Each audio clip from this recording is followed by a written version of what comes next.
Hello, नमस्कार दोस्तों। आप सभी का हमारे अपने YouTube channel super RP English पर एक बार फिर से स्वागत है। प्यारे दोस्तों, इस वीडियो सेशन में मैं आपको ईडियम्स के बारे में पढ़ाऊँगा। ईडियम्स मीन्स मुहावरे जो हर एग्ज़ाम में पूछे जाते हैं।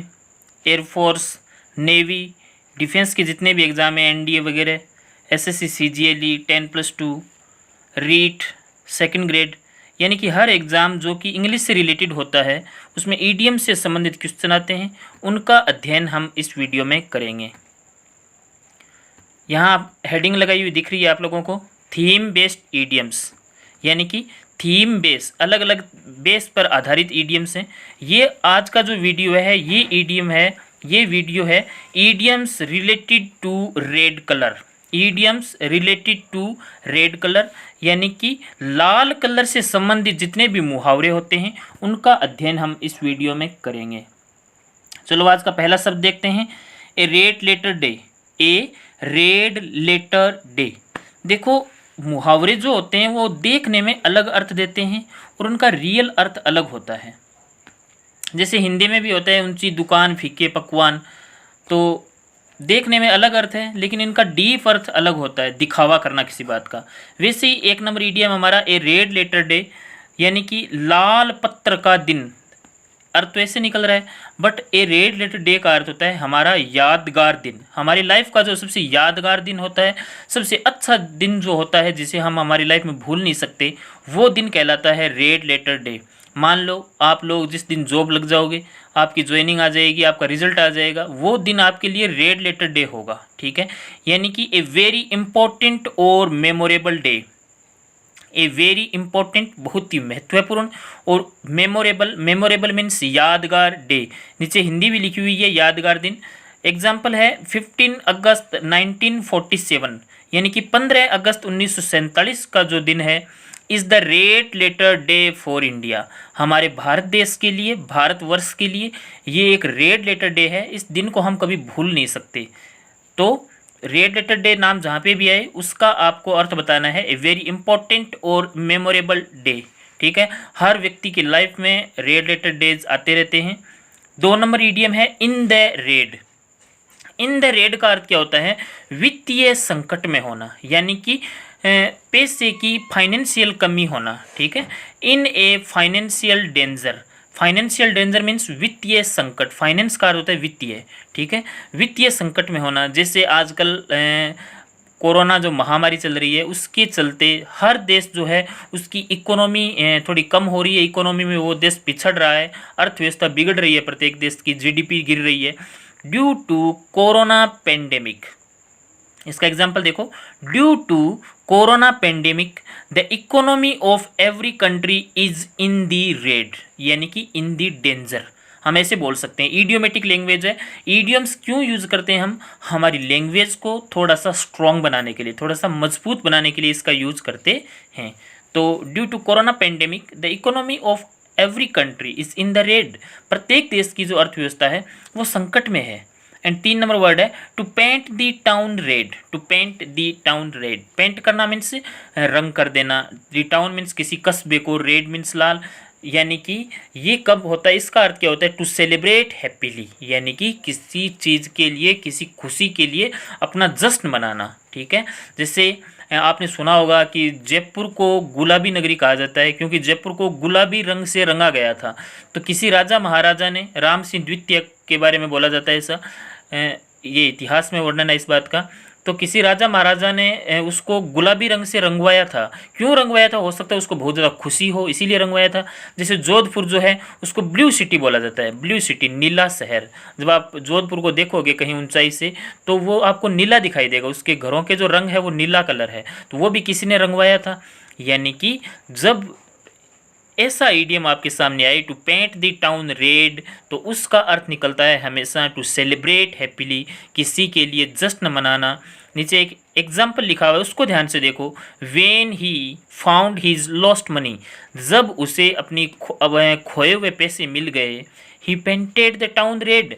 पेंटेड द टाउन रेड इसका अर्थ ये नहीं है कि उसने जाके कोई रंग करवाया है, बस इसका भाव है यहाँ पे कि उसने बहुत ज़्यादा जश्न मनाया। ठीक है, मान लो जिस दिन आपकी जॉब लग जाएगी उस दिन आप लोग भी टाउन रेड पेंट करोगे। ठीक है, यानी कि you will paint the town red when you get the job.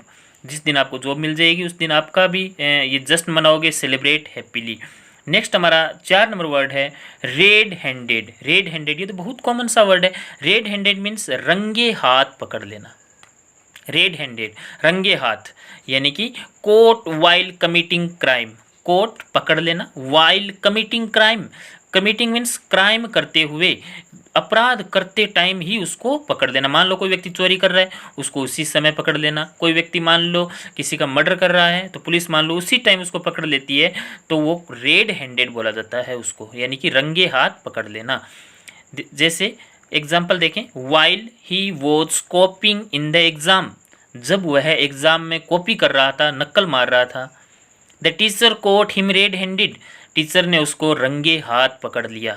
ठीक है, यानी कि जब एग्ज़ाम में कई बार चीटिंग लेके जाते हैं, ठीक है, पर्ची लेके जाते हैं, उस टाइम टीचर मान लो अपने को एट द मोमेंट पकड़ ले तो वो हमें रेड हैंडेड पकड़ रहे हैं।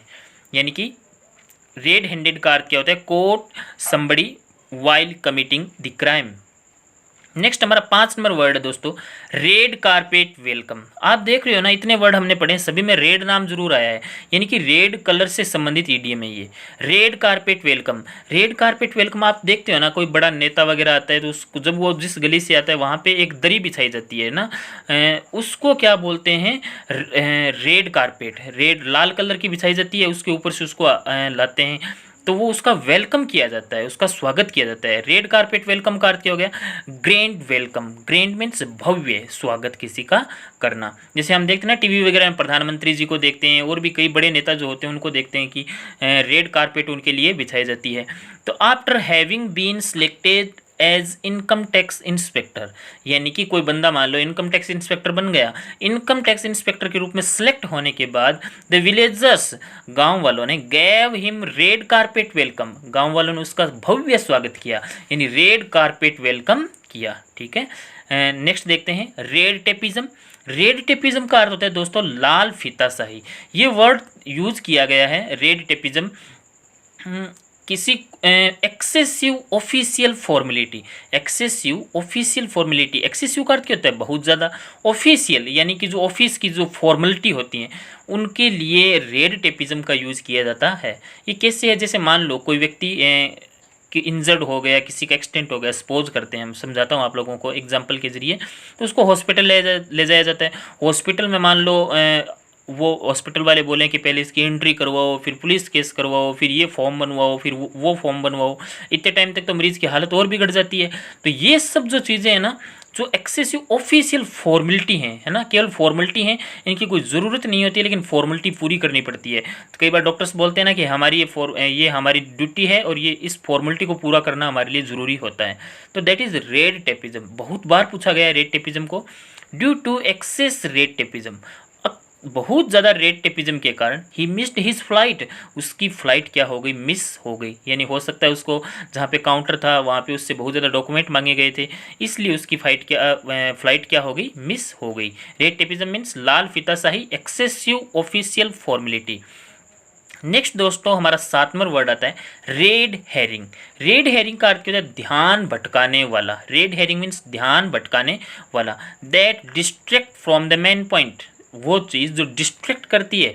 डिस्ट्रैक्ट कर जानते हो ना आप लोग, फ्रॉम द मेन पॉइंट यानी मुख्य बिंदु से जो हमारा ध्यान भटकाती है। डिस्ट्रैक्ट करने का अर्थ है ध्यान भटकाना, यानी कि द मिनिस्टर्स एम्बिग्यूअस स्पीच।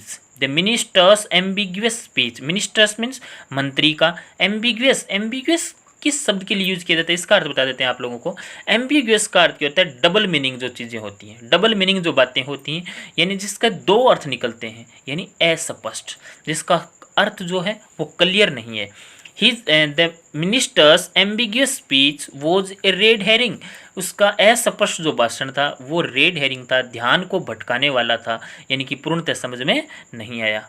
ठीक है, नेक्स्ट देखते हैं रेड अलर्ट। रेड अलर्ट ये तो आपको स्पष्ट पता चल रहा है, वार्निंग, यानी कि ड्यू टू टेररिज्म, आतंकवाद के कारण there is red alert on the border, border पे क्या है अभी रेड अलर्ट चल रहा है, ठीक है, यानी कि चेतावनी होना। ये जो जितने भी शब्द आपको बताए ना मैंने, उनमें से 8 शब्द में से लगभग 5 शब्द एग्जाम में पूछ लिए गए हैं, अब तक सीजीएलई के एग्जाम में पूछ लिए गए हैं, तो ध्यान से इनको पढ़ें। नेक्स्ट हमारा ईडीएम है वाइट कलर्ड ईडीएम, यानी कि अभी तक तो हमने रेड से संबंधित पढ़े थे, अब हम पढ़ने वाले हैं वाइट कलर्ड, यानी कि सफ़ेद कलर से संबंधित जो ईडीएम होते हैं वो।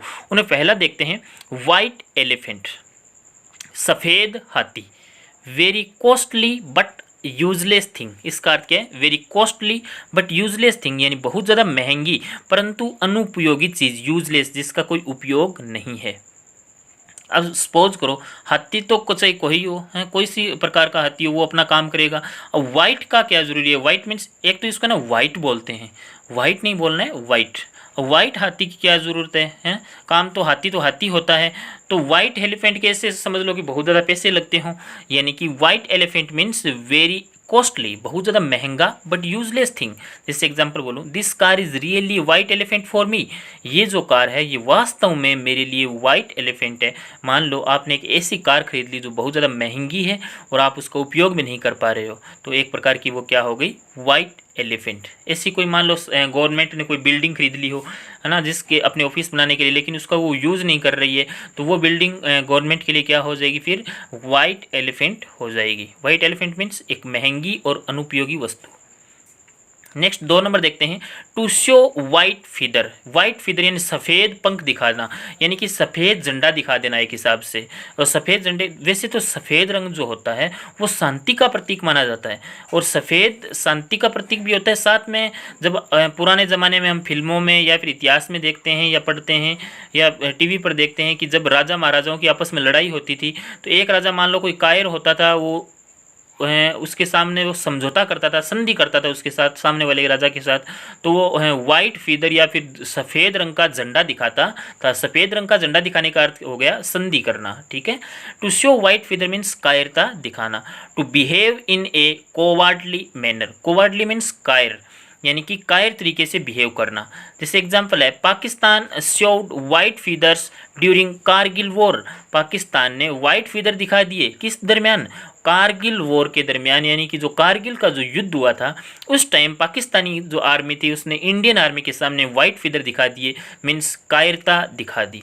3 नंबर वर्ड है wave a white flag, same है, 2 नंबर और 3 नंबर दोनों एक जैसे हैं। टू सरेंडर और डिफीट, अपने आप को क्या कर देना, किसी के सामने सरेंडर कर देना। फ्लैग मीन्स होता है झंडा, to wave a white flag, ठीक है, सफ़ेद झंडे दिखाना, यानी कि एक जैसे काले झंडे दिखाना, ब्लैक झंडे दिखाना, उसका अर्थ क्या है, किसी का विरोध करना, टू ऑब्जेक्ट समबडी, किसी का विरोध करना। वैसे ही है to wave a white flag, to surrender और डिफीट, हार मान लेना।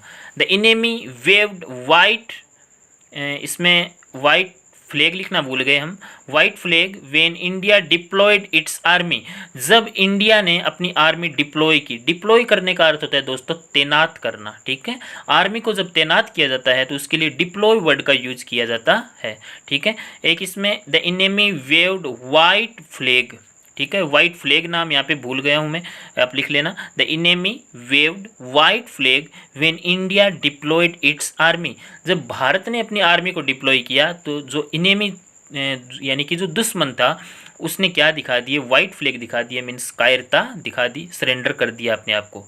नेक्स्ट 4 नंबर वर्ड देखते हैं, वाइट लिली।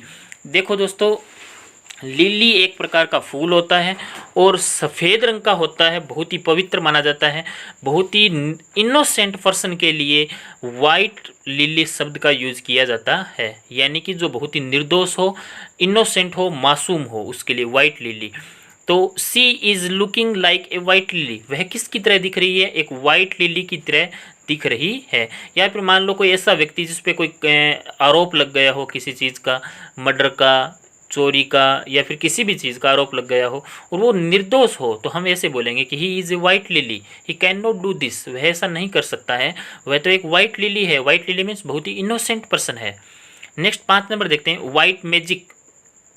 एक नाम तो आपने सुना होगा, ब्लैक मैजिक। ब्लैक मैजिक और वाइट मैजिक दो होते हैं, ठीक है।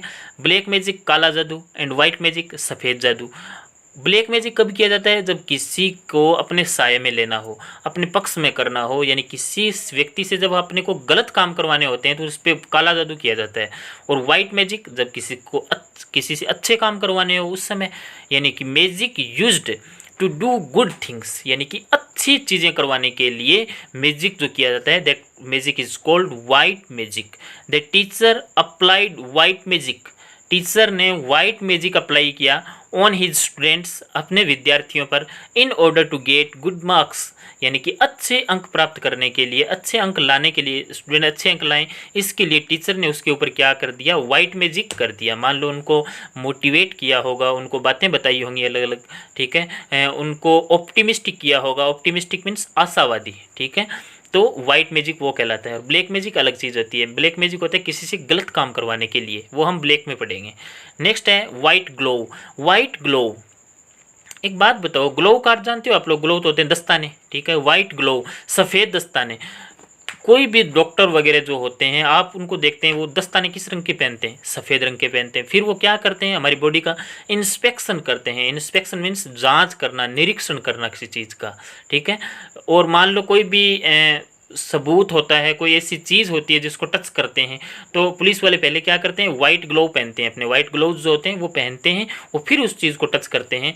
तो इसका अर्थ हो गया वो उसको इंस्पेक्शन करना चाहते हैं, उसको चेक करना चाहते हैं, निरीक्षण करना चाहते हैं। तो वाइट ग्लोव का अर्थ क्या होगा? इंस्पेक्शन, यानी कि on the day of white glove, inspection का जो दिन था उस दिन the careless were absent. The careless, इसका मतलब जितने भी जो लापरवाह लोग थे वो क्या थे? अब्सेंट थे उस दिन, ठीक है। स्कूलों में भी हमारे इंस्पेक्शन का दिन आता था। इंस्पेक्शन कौन करने आता है? जो इंस्पेक्टर होता है वो स्कूल का, कॉलेज का इंस्पेक्शन करता है, ठीक है। नेक्स्ट हमारा 7 नंबर वर्ड है दोस्तों, वाइट कॉलर जॉब।